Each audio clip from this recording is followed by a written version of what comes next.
Finally, after a 20-minute wait, Madison and Luke were escorted into the doctor's private office. "She'll be right with you," the nurse said.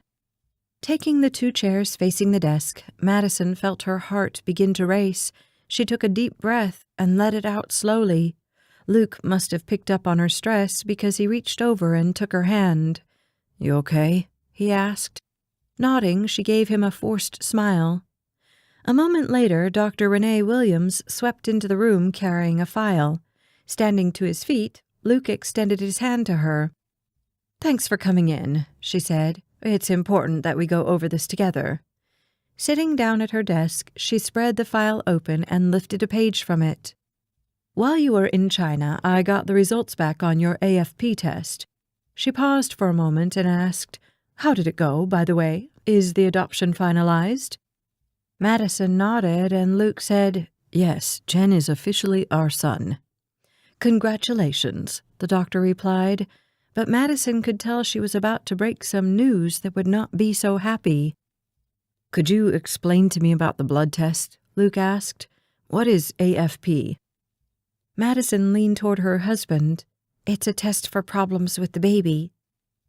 "AFP stands for alpha fetal protein, Luke," Dr. Williams elaborated. "It's a routine test that all pregnant women take." "I'm assuming mine must have been high," Madison interjected, anxious to find out the results. Dr. Williams looked at her and inhaled deeply. "Your level was 14, she replied, pausing to let that sink in. 14. Madison's mind raced to all the possible scenarios. She knew from her nurse's training that even a 2 was considered high. Leaning forward, she reached out for the test report, and the doctor handed it to her. As she slumped back into her seat and stared at the paper, Luke asked the doctor, "What does this mean?" "We can't know for certain. There are a number of conditions that elicit this level of protein. I'd like you to see a genetic counselor at the hospital. She can give you more information as well as a special high-definition ultrasound.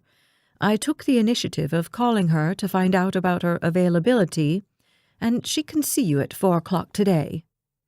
Madison glanced at the time on her phone. That was in an hour and a half.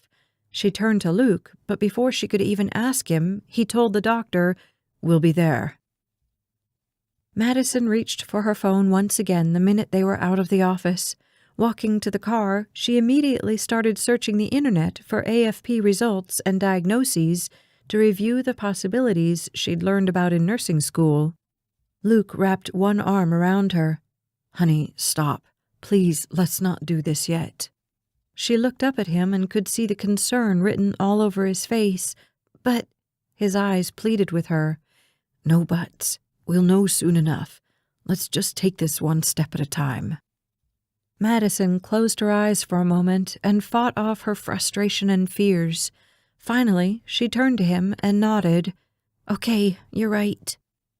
Reaching out his other arm, he drew her into a tight embrace, resting his chin on the top of her head.